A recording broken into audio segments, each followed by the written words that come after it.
CHAPTER VI of the Giant Killer, or the Battle Which All Must Fight, by Charlotte Maria Tucker. This recording is in the public domain. Lynne Thompson. Chapter 6 Trials and Troubles. "Dear mother, you look very pale," said Bertha, as soon as the tale was concluded. "I am not feeling very well, my love. I have one of my headaches to–day. Perhaps I may be better after dinner." "We must make no noise for mamma," whispered Laura to Adolphus, as they were summoned by the bell to the meal. Mrs. Roby carved, that was always her office. In every little duty of the kind she spared her husband all trouble that she could possibly take on herself. But when she had supplied the children's plates, Bertha remarked that she put nothing on her own. She rested her head upon her hand, and closed her eyes, as if she were in pain. "Mamma eats nothing," whispered Laura again, a look of anxiety on her bright little face. "My love, are you not well?" said Mr. Roby, laying down his own knife and fork. "I do not feel as well as usual," she replied, with a faint smile, her face growing paler, her eyes heavier each minute. "I believe that perhaps I had better go to my own room. I am not good company for you to–day." She rose, but almost staggered as she rose, and was glad of the support of her husband's arm. Her children followed, anxious and unhappy. Their mother was ever so cheerful and bright, so thoughtful of others and neglectful of herself, that they feared that she must feel very poorly indeed to leave them thus, and retire to her bed. "Oh, go back to your dinner, my children," she said, with a half–vexed, half–gratified look, as she saw the three at the door of her room. "This is nothing to make you uneasy. I only require a little rest and sleep. I hope that I shall soon be all right again. Go, return to your young guests below." Laura only stayed for one kiss, and then went away with her brother. Bertha lingered to beat up the pillows, bring out the cloak, draw the window–curtains to keep out the light, and then, taking the hand of Mr. Roby, left her mother to try to get a little sleep.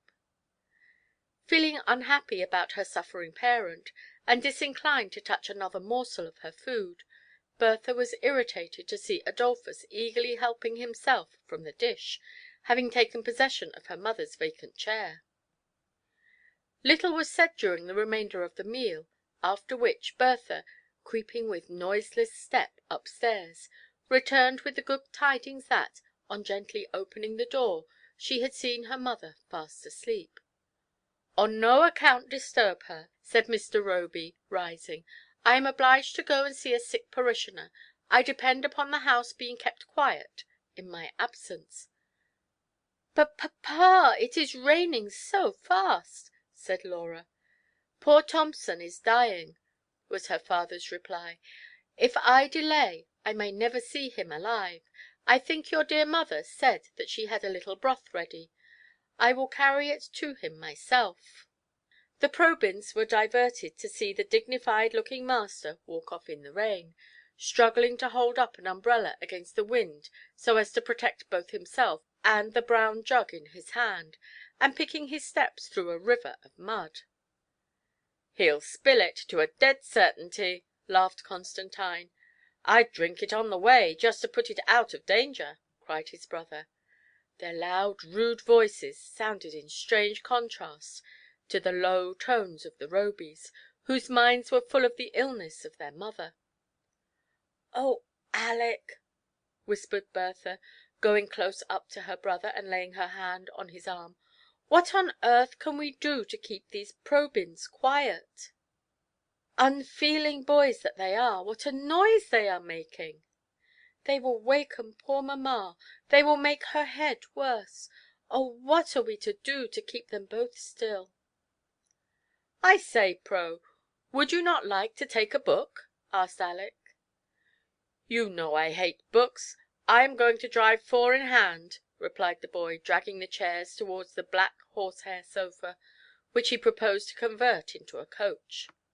"I'd have a railway train," cried Constantine, and, Raising his hands to his lips, he gave a loud whistle, in imitation of the sound so familiar to travellers. "Oh, be quiet!" exclaimed Laura. "You forget mamma." Constantine's reply was a whistle twice as loud. Aleck was about to say something in a high, angry tone, but was stopped by poor Bertha's imploring look. "Can't we make them think of anything else?" she whispered hurriedly to her brother. "We might employ them in making a kite." "A good thought," replied Aleck; "but where are we to get the materials? You know that you have the lathes and the large sheets of paper ready, and as for string, there is plenty in that drawer, and—" "Shall we set to and make a famous kite?" proposed Aleck aloud to his companions. To the relief of Bertha, the idea pleased both the Probyns. For once in their lives they appeared quite agreed. "We must have lots of paste to begin with," said Con. "Run to Susan, Lautie dear, and ask her to make a little," cried Aleck. Sweet little Laura was ever the ready messenger, and had darted off before the sentence was concluded. "What a comfort Aleck is! I do not know what we should do without him," thought Bertha, as she saw him setting about the kite making with energy and skill, making even Adolphus busy. "Now I can slip quietly away and sit at dear mamma's door, and watch till she wakes, and get her tea the first moment she wants it." So there the loving child took her station, listening for the slightest sound from within, distressed when any loud voice or laugh from below broke the quiet stillness of the house. "I am afraid that I am selfish, sitting here doing nothing," Bertha said at length to herself. "Dear mamma is always so active and busy, on Saturday evening above all. There is so much mending to do. Ah, could I not help her in that? But I do so dislike mending and darning. It is the most tiresome work in the world." The little girl heaved a sigh. "I fear that I am in the pit of the giant, but I must struggle out of it as well as I can. My work–box is in the sitting–room. How vexatious! I did not wish to go there again. Perhaps, after all, the mending may be left alone for just this one week." She paused irresolute, and sighed again. Then words came into her mind, which had been taught to her by her beloved mother. Holy words about being "not slothful in business." It was plain to Bertha that conscience was rousing her to work, and, with a resolution worthy of Fides himself, she ran downstairs for the work–box. "We must have scissors, scissors," were the first words with which she was received. "Give us your scissors, Bertie, quick!" cried Con in a domineering tone. Now Bertha disliked the request for more than one reason. She did not like the manner in which it was made. She did not choose to part with what she might require herself, and she was afraid to trust rather a delicate pair of scissors in the hands of rough, fiddle–faddling boys. "Laura, where are yours? They are commoner, they are less likely to be spoiled," said she. "Oh, I can't find them. Giant Sloth has hid them somewhere," laughed the child. Bertha thought the laugh unfeeling when their mother was unwell, and felt provoked at the carelessness of her sister. "Come, quick, I can't wait. Out with your scissors," repeated Con. Bertha gave them, but with no very good grace, and with an irritated spirit returned to her station at her mother's door. Oh, this pit of selfishness! How hard it is to climb out of it step by step! Bertha now began to think again of her plan for assisting her mother in mending, but recollected that all the clothes collected for that purpose were in Mrs. Roby's own room, which could not be entered without risk of awakening the invalid. Bertha felt more glad than a perfectly unselfish girl would have been at being thus prevented from attempting a tiresome task, especially as there was a very amusing book which she wished to finish before Sunday. Bertha was soon deeply engaged in her book, when she was interrupted by little Laura running upstairs, and saying softly, "Bertie, the boys want your paint–box." "But they can't have it," replied Bertha, with impatience. "They would make such a mess of all my nice paints, and spoil the whole box, that I have been keeping so carefully that I have scarcely liked to use it myself." "They want it very much. I shall only have to run upstairs again," said Laura, as she slowly and reluctantly descended the stairs with the ungracious message of her sister. The next minute a door below was noisily opened, and Con shouted out in a loud, angry voice, "Bertha, we must have your paint box." "Dear, he'll wake mamma," cried Bertha, in distress. "Yes, yes, I'll bring it directly. Only be quiet," she whispered, leaning over the banister. "Bertha," called a faint voice from within the room. The little girl entered it with a noiseless step. "Is anything the matter, my love?" "Oh no, dearest mamma, only that boy Con wanted something. I am afraid that he awoke you with his loud voice. Do go to sleep again. It will do you good." Mrs. Roby's eyes closed heavily. "Do you feel better, dearest mamma?" "I hope to be better to morrow," said the lady, faintly. "May I sit beside you, my own precious mother?" whispered Bertha, her heart growing very heavy. "No, no, go and do what the boys want, my love. I need nothing but rest and quiet." Bertha kissed her mother's feverish brow, and glided out of the room, but not without the bundle of clothes which had been placed on a chair ready to be mended. With a sigh she drew from her drawer her beautiful little paint box. She opened it, and taking out the two cakes which she most admired, the light blue and the lake, put them carefully by amongst her little treasures. "I will save these, at least," she said to herself. Then, fearing lest delay should occasion another loud call from the impatient Constantine, she ran hastily down with the box. The sitting room presented such a scene of disorder as might have been expected, and seemed a copy, in a small way, of the Hall of Giant Sloth in everything but its stillness. The table was covered with lath and paper, cuttings of which strewed the carpet. Books and boxes were huddled together on the chairs, and a tangled heap of twine lay on the floor, which Laura was trying to draw out into some order. Con, with his sleeves tucked up and his hands all over paste, of which some had found its way to his jacket, snatched the paint box eagerly from Bertha, upsetting, as he did so, the glass of water which had been placed ready for the painting. "Why were you so long?" he cried, angrily. "Your loud voice awoke mamma," said Bertha, reproachfully. Aleck and Laura uttered exclamations of regret. "Well, I'm sorry for that, but it was your own fault. Why, how's this?" added the boy as he opened the box. "Here are two of the best paints gone. Have you hid them to keep them from us?" he cried, turning fiercely towards the frightened little girl. Bertha's heart beat quick. She thought of Giant Untruth and the Gallery of Fear, but whatever other faults might be hers, she was never guilty of this most disgraceful one. She did not give an equivocating answer.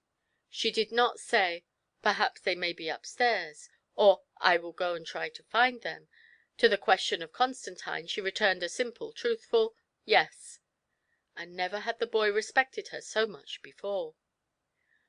"Well, that's candid at any rate," he said, with a smile, "but I should not have thought of your being up to hiding them." "She had a good right to do what she pleased with them," observed Aleck, "and it is kind in her to lend us any of her paints. Here, dear," he continued, addressing his sister, laying his hand on the box, which Con had placed on the table, "we shall only want these, the yellow and the red. Take the box with the rest of them upstairs. They might get spoiled here amongst us, you know." There was a glow of grateful affection towards her brother in the heart of poor little Bertha as she heard this proposal, to which, to her surprise, the Probyns made no objection. Perhaps there was some good in them, after all. Perhaps they thought, from seeing the example of Aleck, that it is quite as manly to be considerate and courteous to a little girl as to bully, tease, and distress her; that nothing is gained by fretting the tempers and embittering the lives of those with whom we dwell, while the affection of a young warm heart is not a thing to be thrown lightly away. It is doubtful whether these thoughts entered the minds of Adolphus and Constantine. If they did so, it was probably for the first time. But it is certain that Bertha left the room with a feeling of tender, grateful love towards Aleck. He was making her duty less difficult to her. He was helping her out of the pit of selfishness. He was holding out to her grasp the strong cord of love. She would have given up anything to please him. How strange it is, such were the reflections of Bertha as she commenced her self-imposed task of mending, how strange it is that I should think so much of doing a trifle for her to whom I owe everything. I have heard that when I was very ill, as a baby, mamma never went to rest night after night, but carried me about, rocking me in her arms till she was scarcely able to stand. How good she has been, teaching me all these long years, slow, troublesome pupil as I have been. How often have I wearied her, and tried her patience, looked vexed when she reproved me, and not heeded her advice. Oh, if I were to lose her now!" The tears rose into Bertha's eyes, and her work seemed to swim before her. "If I could only be a comfort to her, save her trouble, never give her another moment of pain. Repay? Oh no, I can never repay, but show how I feel all her tender love. Now that she is ill," here 2 great drops fell on the sock which Bertha was darning, and there was the sound of a little short sob, but she stifled it lest her mother should hear it. Just then Bertha heard voices in the hall. Mr. Roby had returned, and with him a medical man whom he had met at the cottage of Thompson. "I should like you to see her.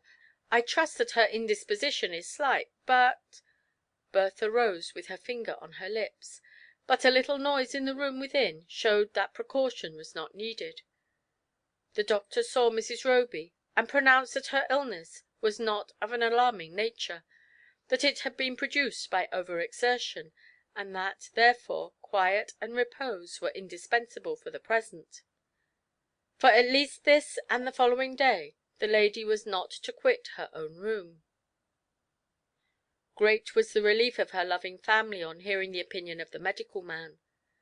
A weight seemed taken from the heart of poor Bertha, but still care and anxiety pressed on her mind, greatly increased by the thought which was perpetually recurring, "When mamma is not here to look after us, how shall we ever manage with the Probyns?"